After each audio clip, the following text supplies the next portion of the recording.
नमस्कार, मैं हूं निरंजन कुमार। मेरे इस यूट्यूब मंच पर आप सभी का स्वागत है। इस वक्त मैं दिल्ली के जंतर मंतर पर हूं, जहां पर सेना के जवान पिछले 1 महीने से भी ज़्यादा समय से अपना प्रदर्शन कर रहे हैं अपनी मांगों को लेकर के। आज हम इन्हीं से बात करेंगे और जानने की कोशिश करेंगे कि अब तक प्रदर्शन से क्या परिणाम निकला। इन्हीं सारे मुद्दे पर बात करेंगे। मेरे साथ इस समय अनिल कुमार त्रिपाठी जी हैं, जो सेना के पूर्व जवान रहे हैं। इनसे हम बात करेंगे। सर, आपका सबसे पहले तो स्वागत है जी।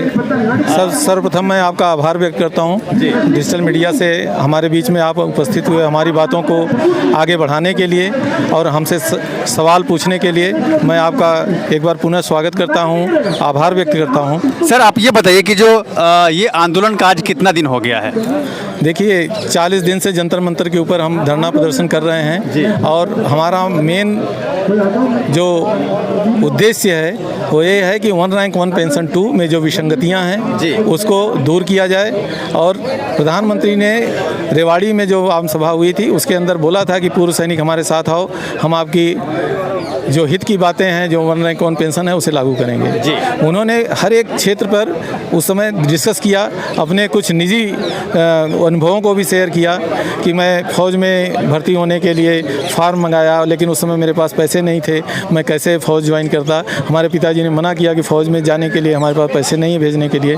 तो ये सब बातें हमारे पूर्व प्रधानमंत्री जी ने उस समय शेयर किया था जी। तो हम चाहते हैं कि जो विसंगतियाँ हमारे 1 रैंक 1 पेंशन में आई हैं, 40 दिनों से हम धरने प्रदर्शन में बैठे हैं। डिजिटल मीडिया का आभार व्यक्त करता हूं, जो कि हमें हर क्षेत्र से कवर कर रहा है और दिन प्रतिदिन हर जो कार्रवाई हो रही है उसको प्रेषित कर रहा है। हमें नहीं जानते कि उनके साथ पहुंच रहा है कि नहीं, लेकिन उनकी LIU यूनिट भी है, उनकी खुफिया तंत्र भी है। यहाँ से संसद 10 मिनट के रास्ते पर है, तो उनको ये सब बातें ज़रूर पता चल रही हैं कि हम यहाँ पर क्यों बैठे हैं और हमारी विसंगति क्या है।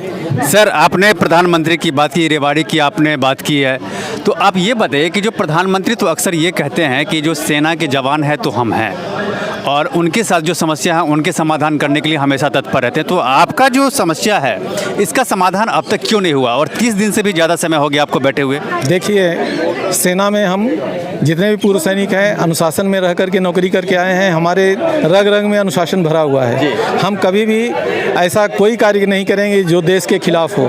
हम देश के हित में, हमेशा देश के सम्मान में, देश के विकास में जो भी व्यक्ति काम करता है, जो भी पार्टी काम करती है, जो भी जनप्रतिनिधि काम करता है उसके साथ रहते हैं। लेकिन जहाँ पर हमारे वेलफेयर की बात आई, जो कि पूर्व सैनिकों के वेलफेयर की बात आई, और सभी लोग बोलते हैं कि हम यहाँ पर आपके साथ हैं। प्रधानमंत्री जी हर एक फेस्टिवल हमारे साथ मनाते हैं, लेकिन हमारे जो समस्याएं हैं उसके बारे में भी उनको ध्यान आकर्षित हम लोग इस माध्यम से करना चाहते हैं, आपके माध्यम से करना चाहते हैं कि उनको पता चले कि जंतर मंतर पर हम विसंगति जो लेकर के बैठे हैं उस पर MSP की हो, गुणांक फैक्टर की हो, या प्रीमेच्योर रिटायरमेंट की हो, जो भी विसंगति हैं उस पर ध्यान दें। और ये जो आर्थिक लाभ जिससे पूर्व सैनिकों को प्राप्त होने वाला है उस पर अपना कार्रवाई करें और हम लोगों के फेवर में काम करें। क्यों सर, महंगाई बढ़ती जा रही है। अफसर हो, जवान हो, कोई भी हो, उसके लिए हर एक के लिए इस समय महंगाई के ज़माने में पैसे का बहुत ही कीमत है। तो पैसा अगर आदमी के पास होगा तो बेहतर लाइफ जी सकेगा। और सर, यहाँ पर बात मैं यहाँ पर आपको बीच में ही रोकना चाहूँगा। आप मुझे ये बताइए कि प्रधानमंत्री से आपकी मांग है, इस केंद्र की सरकार से आपकी मांग है। मैं लगातार आपके साथियों से मैं बात करता रहा हूँ कि संसद का सत्र चल रहा है, क्या संसद के सत्र के दौरान आपके मुद्दे को उठाया गया या नहीं?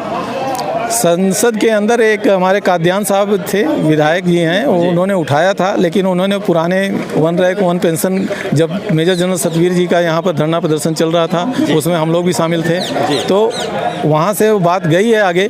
लेकिन बात को उन्होंने जो रखना चाहिए जिस लेवल से, उस लेवल से बात नहीं रखी गई, जिससे कि हम लोगों को ये आभास हुआ जब 1 रैंक 1 पेंशन 2 का मेमोरेंडम बाहर आया तो उसमें पता चला कि ये तो गलत हुआ है हम लोगों के साथ। तो इसी बात को लेकर के हम धरना प्रदर्शन करने के लिए हमारे पूर्व सैनिकों का एक समिति बनाया गया, और हम सरकार से चाहते हैं कि अगर किसी भी प्रकार की इस प्रकार की मीटिंग होती तो हमारा एक जनप्रतिनिधि पर्सनल बिलो अफसर रैंक का जरूर होना चाहिए, जो कि अपनी बातों को रख सके और आपकी बातों को समझ सके। आपकी बातों को समझ सके। सर, आप मेरे साथ बने रहें।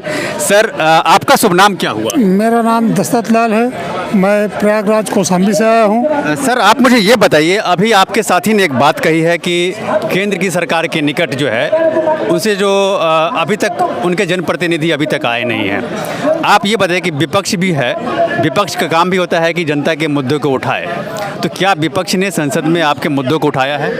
विपक्ष तो अभी बिल्कुल जीरो पे है, नहीं उठाया, नहीं। और न विपक्ष कभी इस मुद्दे पे आया है, इसीलिए पे तो विपक्ष हो गए, इसीलिए तो विपक्ष यानी आपके मुद्दे को उठाया या नहीं संसद में? नहीं उठाया। वो तो 40 साल से ये पड़ा हुआ। सत्ता में अभी बीजेपी है और विपक्ष में बहुत सारी पार्टियां हैं कांग्रेस के साथ। विपक्ष ने तो कभी ये मुद्दा उठाया नहीं, महागठबंधन ने, बल्कि इन्होंने पहले सन 52 में ये मुद्दा या सन 73 में उठाया था, उसके बाद पेंडिंग डाल दिया।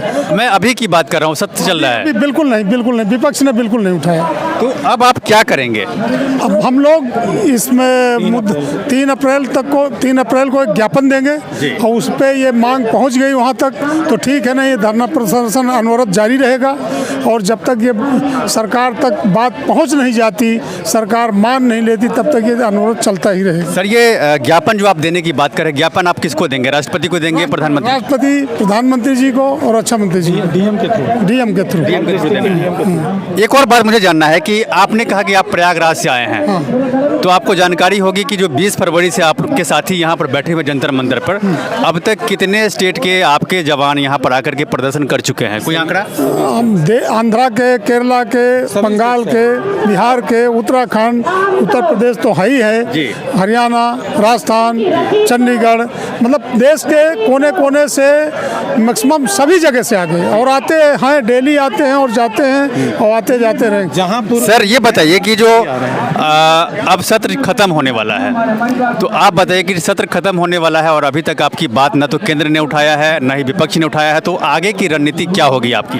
अब ये 3 तारीख को ज्ञापन देने के बाद एक प्रेस कॉन्फ्रेंस होगी, उसके बाद धरने की रणनीति तय की जाएगी कि किस तरीके प्रधानमंत्री जी और रक्षा मंत्री जी और माननीय राष्ट्रपति जी को तक ये बात पहुँचे।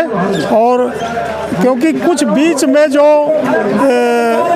ऐसे एलिमेंट हैं जो बात को पहुंचने नहीं देते, अब वो आना चाहते हैं, उनके प्रतिनिधि वो लोग सुनना चाहते हैं, वो आने नहीं। कौन एलिमेंट है वो हमारे कुछ अधिकारीगण हैं जी, जो सरकार में बैठे हैं, वो ये सोचते हैं कि कहीं इनकी मांग पहुंच जाए, ये भी इनके भी हालात सुधर गई तो ये इनका भी सही काम हो जाएगा। तो सर आपने एक नीत होती अंग्रेजों के जमाने की जैसे नीत है अधिकारियों की कि जो सेना में जो दबा रहे ताकि हमारी उसमें चलती रहे सब।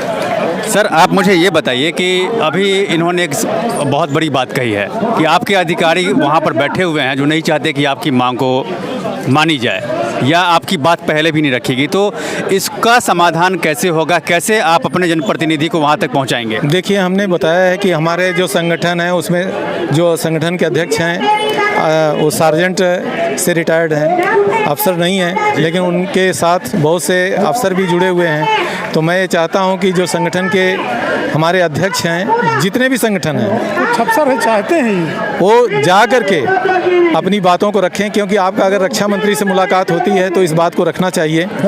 मैं उनको इस पटल के माध्यम से नाम नहीं लेना चाहता हूं, क्योंकि अगर वो सार्जेंट हैं तो उनको भी ये लागू होता है। अगर वो नीचे के BBOR रैंक से रिटायर्ड हैं और आज वो मंत्रालय में हैं या मंत्री हैं या सांसद हैं, तो उनके ऊपर भी लागू होता है कि वो हमारी बातों को संसद में उठाएं, क्योंकि ये बात ऐसा नहीं है कि उन तक नहीं पहुंच रही है। खुफिया तंत्र है, LIU है, हर एक यूनिट का, हर एक देश का कोई न कोई तंत्र जरूर होता है। तो सर ये बताइए कि जो आप चाहते हैं कि अब जो बैठक हो, आपको अगर सरकार बुलाए तो आपका जनप्रतिनिधि वह उस बैठक में हो शामिल? जी बिल्कुल, ये हम चाहते हैं कि हमारा एक प्रतिनिधि वहाँ पर जरूर शामिल हो, जो आपकी बात को उठाए। जी, हमारी बातों को लेकर के वो चाहे, और जो वहाँ से इनपुट आउटपुट निकलता है वो हम लोगों को अवगत कराए, और जो अगर उसमें कोई विसंगति है तो उसके ऊपर चर्चा करके उसमें सुधार किया जाए।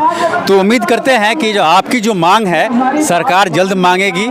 और दूसरी बात यह है कि जो आपने जो एक मुद्दा उठाया है कि जो इस बार जो बैठक होगी तो आपका एक जनप्रतिनिधि हो जो आपकी बात को वहाँ रखे, तो उम्मीद यही करते हैं कि सरकार आपकी बात को सुनेगी आप मेरे साथ बने रहें। और अब तक अगर आपने मेरे इस यूट्यूब मंच को सब्सक्राइब नहीं किया है तो प्लीज़ सबसे पहले आप मेरे इस यूट्यूब मंच को सब्सक्राइब कीजिए, लाइक शेयर और कमेंट जरूर कीजिए। इसमें कमेंट बॉक्स है जहां जाकर के आप इस मुद्दे से रिलेटेड अपने सवाल कर सकते हैं, जिसका जवाब मैं आपको दूंगा। तब तक के लिए धन्यवाद जी। जो भरा नहीं है भावों से, जिसमें बहती रसधार नहीं, वह हृदय नहीं है, पत्थर है जिसमें स्वदेश का प्यार नहीं। आज हमारे मीडिया बंधु जो हमारे साथ आए हैं, इनका मैं बहुत बहुत आभार व्यक्त करता हूं। और इस समाचार को, इस न्यूज़ को जितना दूर तक हो सके संप्रेषित करें और शेयर करें। धन्यवाद। जय हिंद, जय भारत।